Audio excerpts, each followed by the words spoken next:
तो hello student, आइए आज हम लोग क्लास 10 का एक अन्य चैप्टर त्रिकोणमिति के बारे में अध्ययन करेंगे।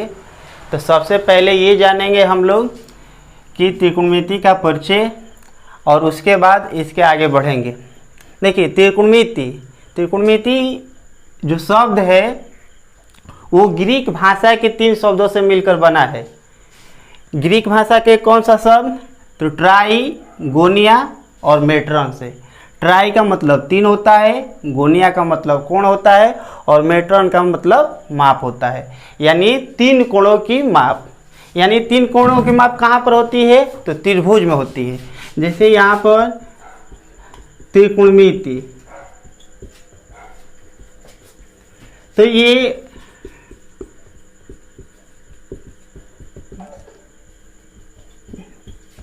ये आपका ऐसे भी इसको आप माना संधि विच्छेद करते हैं, इसको तोड़कर लिखते हैं। तो ट्री मतलब 3, कोण का मतलब कोण, मिति का मतलब माप, यानी 3 कोणों की माप। यानी त्रिकोणमिति का जो शाब्दिक अर्थ होता है वो 3 कोणों की माप से होता है। ऐसे हम लोग त्रिकोणमिति का अर्थ त्रिभुज की माप से ही होता है। तो इसमें हम लोग त्रिभुज के बारे में अध्ययन करेंगे। और इसमें कैसे त्रिभुज के बारे में अध्ययन करेंगे? तो वो करेंगे समकोण त्रिभुज के बारे में अध्ययन।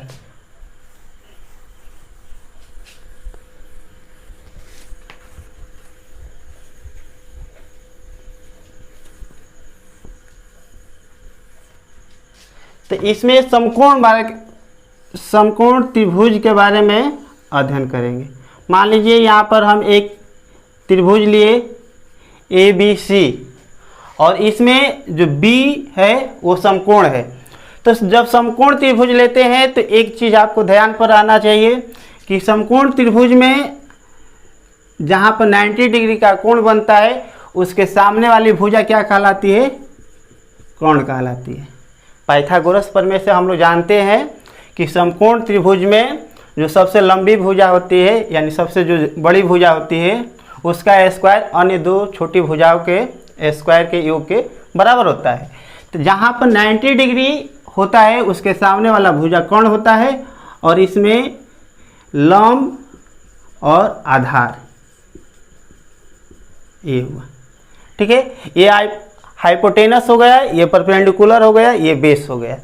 तो ये समकोण त्रिभुज हुआ। तो यहाँ पर जो हम लोगों को पढ़ना है इसमें अभी समकोण त्रिभुज के बारे में ही पढ़ेंगे।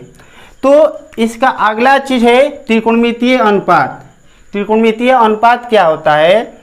जो समकोण त्रिभुज हुआ, समकोण त्रिभुज में जो न्यून कोण हुआ, न्यून कोण क्या है? तो 0 डिग्री से लेकर 90 डिग्री के बीच का जो कोण होता है वो न्यून कोण होता है। तो न्यून कोण के सापेक्ष समकोण त्रिभुज की भुजाओं के अनुपात जो बनेंगे उसी को त्रिकोणमितीय अनुपात कहते हैं। इसमें क्या होगा? न्यून कोण के सापेक्ष।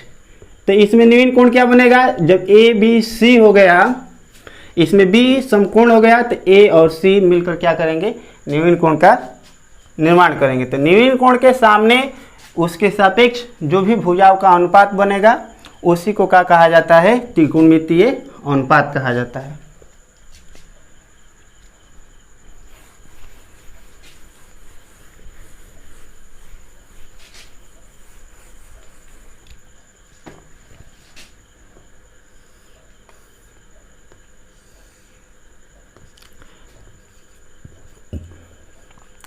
ABC जो समकोण त्रिभुज है इसमें जो भी त्रिकोणमितीय अनुपात बनेगा तो ये कर्ण हो गया और ये आपका लंब और ये आपका आधार हो गया।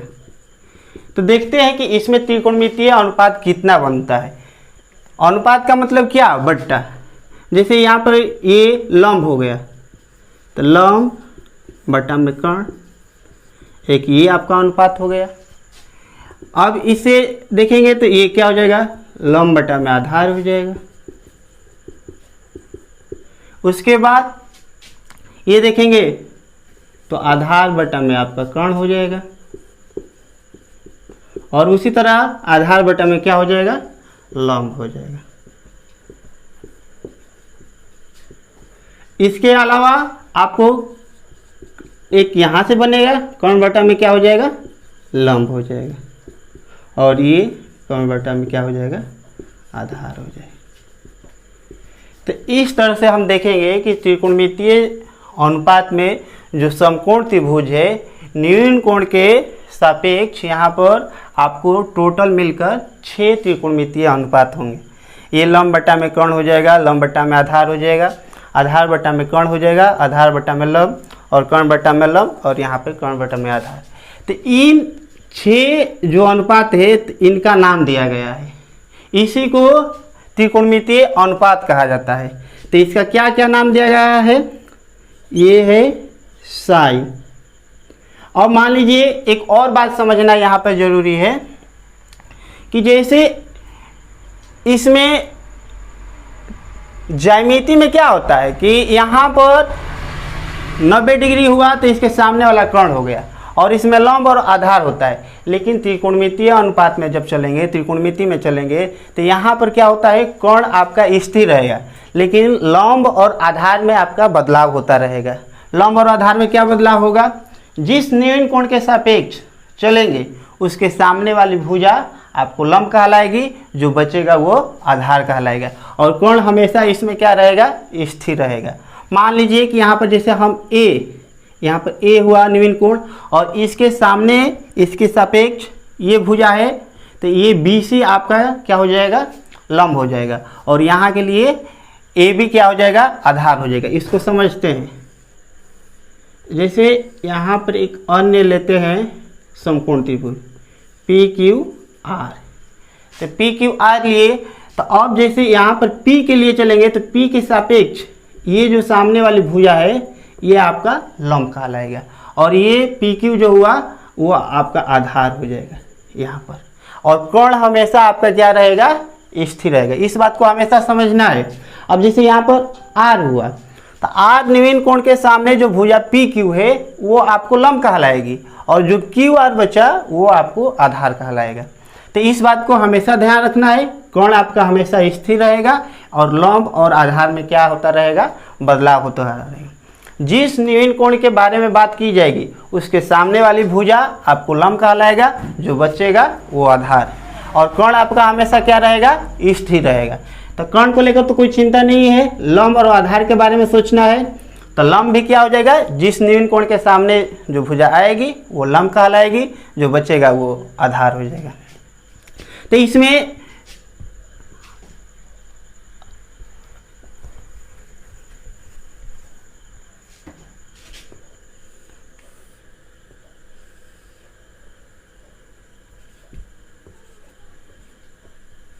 जैसे अब यहाँ पर हम C को थीटा से डिनोट कर रहे हैं, इस न्यून कोण C को थीटा से डिनोट करें, तो इसके सामने वाली जो भुजा होगी AB आपका लंब हो गया, और ये आधार हो जाएगा, ये कोण हो जाएगा। तो जैसे साइन थीटा, ये थीटा जो है हमेशा कोण को डिनोट करता है, ना कि ये इसके साथ गुणनफल के रूप में है। तो इस बात को हमेशा ध्यान रखना है कि साइन थीटा ये एंगल को डिनोट करता है। तो साइन थीटा बराबर क्या होता है, लंब बटा में कोण होता है, लंब बटा में। इसके बाद कॉस थीटा होता है, तो कॉस थीटा में क्या होता है, आधार बटा में कोण होगा ये, और इसके बाद टेन थीटा होता है, इसमें क्या होता है, लंब बटा में आधार होता है, लंब बटा में आधार। ठीक है, और इसका ये 3 हो गया, और ठीक इसके ऑपोजिट 3 होता है, कोसेक थीटा बराबर, यानी कोण बटा में क्या हो जाएगा, आपका लंब हो जाएगा। और यहाँ पर सेक थीटा ये हो जाएगा कोण बटा में आधार, और कॉट हो जाएगा, और इसमें क्या होगा, आधार बटा में लंब हो जाएगा। आप इस पर ध्यान दीजिएगा तो पाइएगा कि ये इसके अपोजिट है, ये इसके अपोजिट है, ये इसके अपोजिट है। यानी साइन थीटा में क्या है, लंब बटा कोण है, तो कोसेक थीटा में क्या है, कोण बटा लंब है। कॉस थीटा में क्या है, आधार बटा कर्ण है, तो सेक थीटा में क्या है, कर्ण बटा आधार है। टेन थीटा में क्या है, लंब बटा आधार है, तो इसमें कॉट थीटा में क्या है, आधार बटा में लंब है। इसको भी याद करने का एक आसान तरीका है, वो क्या है कि आप लाल बाई काका को याद रखिए। आप लाल बाई काका को याद रखिएगा, ये याद हो जाएगा। एल का मतलब लंब और के का मतलब कर्ण और ए का मतलब आधार। तो ये लाल बाई काका हुआ, तो याद रखिए लंब बटा में कर्ण यानी साइन थीटा, आधार बटा में कर्ण यानी कोस थीटा और लंब बटा में आधार यानी टेन थीटा। अगर आपको 3 याद हो गया तो ये 3 आप इसके सहारे याद कर सकते हैं, नहीं तो इसको अपोजिट कर दीजिए, काका बाई लाल, तो ये आपको तीनों मिल जाएगा। यानी लाल बाई कक्का आपको ध्यान पर रहेगा, तो ये साइन थीटा बराबर लंब बटा में कर्ण हो जाएगा, कॉस थीटा बराबर आधार बटा में कर्ण हो जाएगा, टेन थीटा बराबर लंब बटा में आधार हो जाएगा। तो ये आपको मिलकर 6 क्या होता है, त्रिकोणमितीय अनुपात होता है।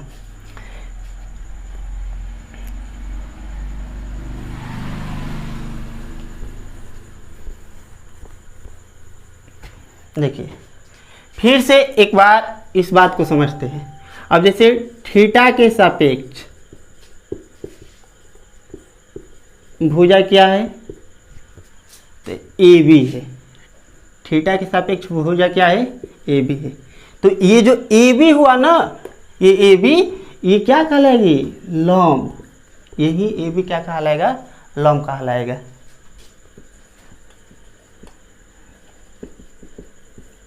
लंब कहलाएगा, ठीक है, ए बी।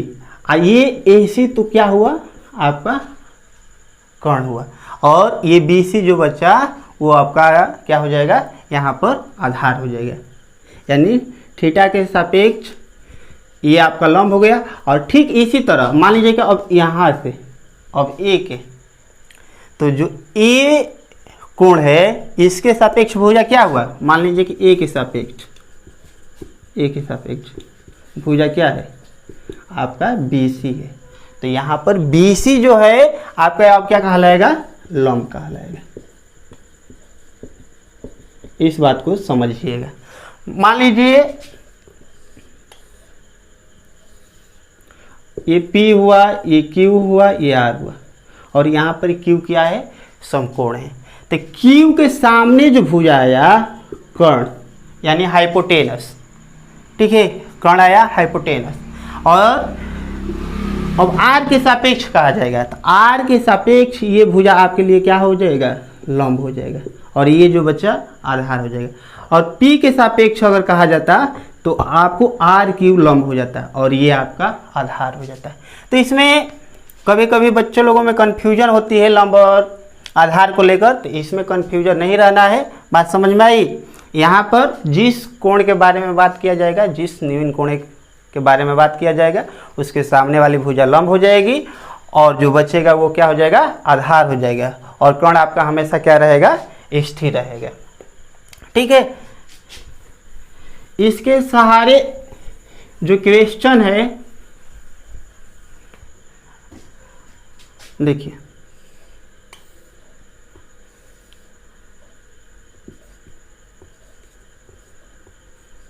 ये तो कर्ण हो गया, ठीक है, इसको H से भी सूचित किया जाता है, लंब यानी हाइपोटेनस, और इसको P और आधार यानी इसको B से। तो देखो पाइथागोरस प्रमेय से क्या होता है,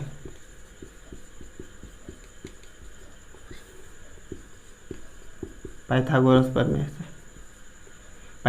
प्रमेय से क्या, किसी समकोण त्रिभुज में क्या होता है, कर्ण का वर्ग, ठीक है, कर्ण का वर्ग यानी लंब का वर्ग प्लस आधार का कि u के क्या होता है, बराबर होता है। यानी कर्ण ए स्क्वायर बराबर क्या होता है, लंब ए स्क्वायर प्लस आधार ए स्क्वायर। और इसी से आप अन्य फार्मूला भी क्या कर सकते हैं, या ज्ञात कर सकते हैं। इसको आप ऐसे भी लिख सकते हैं, लंब स्क्वायर प्लस आधार स्क्वायर। लंब बराबर क्या लिख सकते हैं, ये इधर आएगा तो माइनस में हो जाएगा, यानी रूट में लिखेंगे कर्ण स्क्वायर माइनस आधार स्क्वायर, और आधार बराबर क्या हो जाएगा आपका रूट में कर्ण स्क्वायर माइनस लंब स्क्वायर। ठीक है, तो ये आपको ये जो कर्ण स्क्वायर बराबर लंब स्क्वायर प्लस आधार स्क्वायर है, इसी की सहायता से ये प्राप्त हुआ, और इसका काफ़ी यूजेज है आगे चलकर सवालों में, इसलिए इसको आप लोग नोट कर लीजिएगा और इसको याद भी कर लीजिएगा। एक बार फिर से कर्ण बराबर क्या हो जाएगा, स्क्वायर रूट लंब स्क्वायर प्लस आधार स्क्वायर, लंब बराबर रूट में कर्ण स्क्वायर माइनस आधार स्क्वायर, और आधार बराबर क्या हो जाएगा कर्ण स्क्वायर माइनस लंब स्क्वायर हो जाएगा। ये हो गया। इस पर आधारित सवाल क्या रहता है उसको भी हम लोग देख लेते हैं।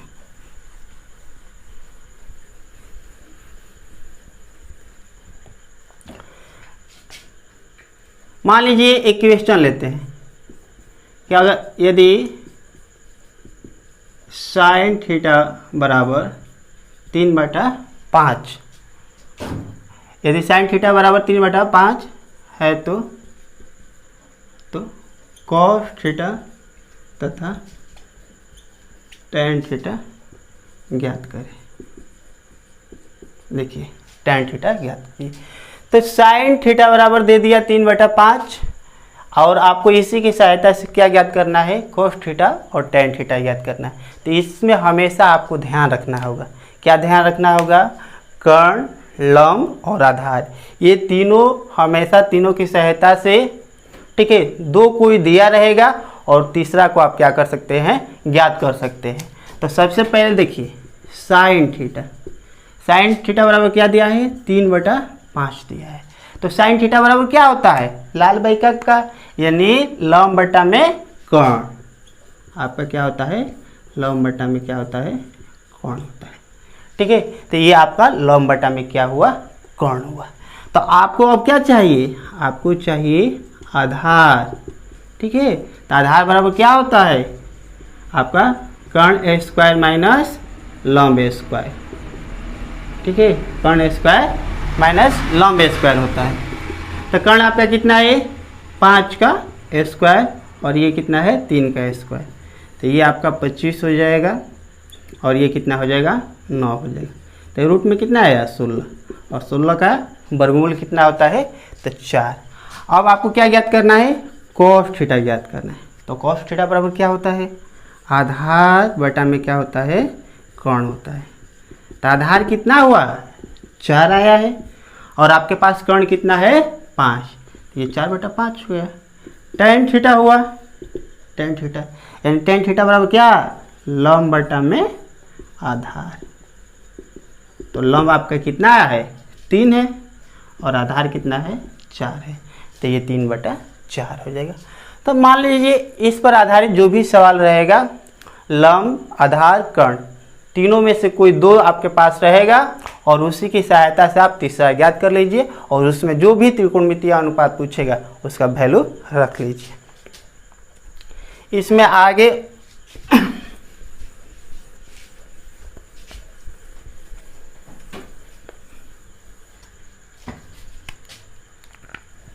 देखते हैं।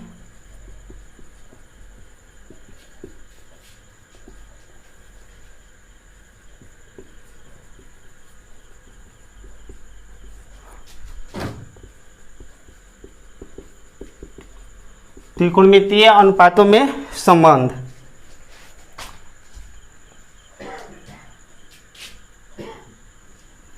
के लिख लेना, त्रिकोणमितीय अनुपातों के संबंध, a relation of trigonometry function, यहाँ पर रेशियो। ठीक है, तो त्रिकोणमितीय अनुपातों का संबंध, इसमें क्या है, पहला देखते हैं, इसमें है कि साइन थीटा और कोसेक थीटा बराबर आपका 1 होता है। वो कैसे होता है, तो इसका प्रूफ देख लेते हैं। Sine theta into cosec theta बराबर 1 होता है। तो sine theta into cosec theta, sine theta बराबर क्या होता है, लॉम बटा में आपका कर्ण होता है, और कॉसेक थीटा क्या होता है, कर्ण बटा में आपका लॉम्ब होता है। तो ये कैंसिल हो जाएगा, ये कैंसिल हो जाएगा, ये भी कैंसिल, बराबर 1 हो जाएगा। तो ये आपका RHS हो गया। ठीक है, तो यानी sine theta into cosec theta बराबर क्या होता है, 1 होता है। तो आपका ये एक फार्मूला हो गया, और इसकी सहायता से आप क्या कर सकते हैं, साइन थीटा बराबर तो 1 बटा में कोसेक थीटा कर सकते हैं। तो साइन थीटा बराबर क्या हो जाएगा, 1 बटा में कोसेक थीटा, और कोसेक थीटा बराबर क्या हो जाएगा, 1 बटा में साइन थीटा हो जाएगा। तो ये आपका हुआ sine theta into cosec theta बराबर 1 हो जाएगा, साइन थीटा बराबर 1 बाई कोसेक थीटा हो जाएगा, कोसेक थीटा बराबर 1 बाई साइन थीटा हो जाएगा।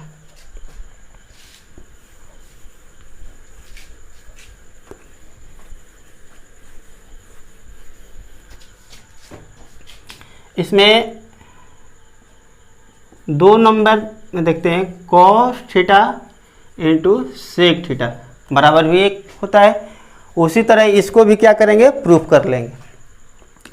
तो कॉस थीटा बराबर क्या हो जाएगा, ये आपका मेन फार्मूला हो जाएगा यहाँ से, और ये हो जाएगा 1 बाई सेक थीटा, और सेक थीटा बराबर क्या होता है, 1 by cos theta. Tan theta into cot theta, ये भी क्या हो जाएगा, 1 हो जाएगा। तो टेन थीटा बराबर क्या हो जाएगा, 1 बाई कॉट थीटा हो जाएगा, और कॉट थीटा बराबर क्या हो जाएगा, 1 बाई टेन थीटा। तो ये हो गया। इसके अलावा स्क्वायर वाला देखते हैं इसमें। तो ये इसमें sign square theta plus cos square theta बराबर आपका 1 हो जाता है। इसको भी देख लेते हैं एक। तो इसमें क्या है, sign square theta plus cos square theta. Sine theta यानी साइन बराबर क्या, लंब बटा में कर्ण, तो लंब बटा में कर्ण का स्क्वायर, और कॉस स्क्वायर थीटा बराबर आधार बटा में कर्ण इसका स्क्वायर। तो इसको देखते हैं, ये क्या हो जाएगा, लंब स्क्वायर बटा में कर्ण स्क्वायर प्लस आधार स्क्वायर बटा में कर्ण स्क्वायर। इसका एलसीएम क्या हो जाएगा, कर्ण स्क्वायर हो जाएगा। तो आपका कर्ण स्क्वायर हो गया। तो ये यहाँ पर लंब स्क्वायर प्लस आधार स्क्वायर, तो लंब स्क्वायर प्लस आधार स्क्वायर बराबर क्या होता है, तो कर्ण स्क्वायर होता है बटा में ये कर्ण स्क्वायर होगा, ये कैंसिल हो गए, बराबर 1। ये आपका RHS है। यानी sign square theta plus cos square theta बराबर क्या होता है, 1 होता है। अब इसकी सहायता से आप ज्ञात कर सकते हैं साइन स्क्वायर थीटा बराबर 1 माइनस कॉस स्क्वायर थीटा।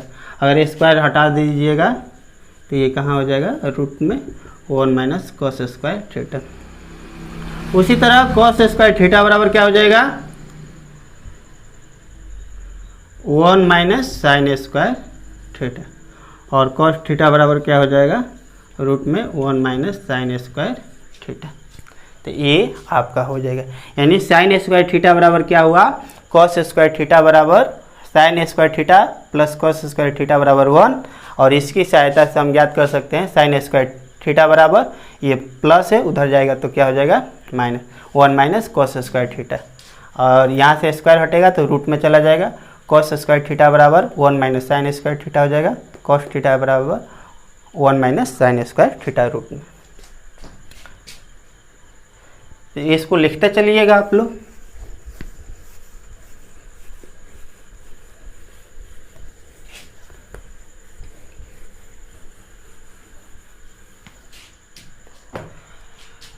इसमें आगे और क्या है,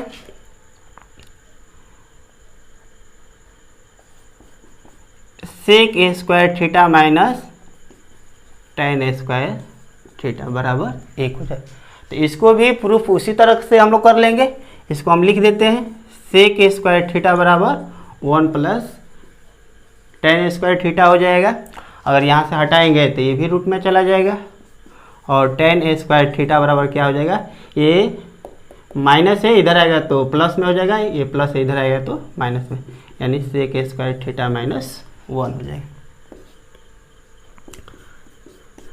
6 number, cosec A square theta minus cot A square theta बराबर 1 हो जाएगा। Cosec A square theta 1 plus cot A square theta, और कॉट ए स्क्वायर थीटा बराबर cosec A square theta minus 1, ये होता है। तो ये आपको हमेशा इस बात को ध्यान पर रखना होगा। बहुत बार ऐसा भी होता है कि इसको याद करने में दिक्कत होगा, तो आप लोग ऐसा कीजिए कि साइन और कॉस इसको दो ध्यान में रखिए, यानी sine A square theta plus cos square theta बराबर 1 हो जाएगा। और देखिए इसको याद कर लीजिए, सी मैंने दोनों है, यानी cosec A square theta minus cot A square theta, इसमें सी है, बाकी जो बचेगा यानी sec A square theta minus tan A square theta 1 हो जाएगा।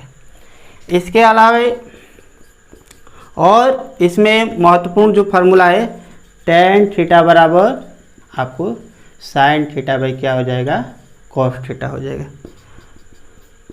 और कॉट थीटा बराबर क्या हो जाएगा, कॉस थीटा बाई आपको हो जाएगा साइन थीटा। तो ये सभी फार्मूला आपको ध्यान में रखना होगा। 8.1 और आगे के जो भी एक्सरसाइज होगा उसको बनाने में आपको काफ़ी महत्वपूर्ण भूमिका निभाएगा। तो ये सब फार्मूला आपको ध्यान में रखना। कुछ चीज़ें आप नोट में ध्यान रखिएगा। नोट में ध्यान रखने वाले क्या आते कि साइन थीटा जो है, यहाँ पर हम साइन थीटा लिख रहे हैं, तो ये साइन गुणे थीटा का गुणनफल नहीं है, गुणनफल नहीं है। ये थीटा किसको डिनोट करता है, ये कोण को डिनोट करता है, ठीक है। तो ये गुणा में नहीं है।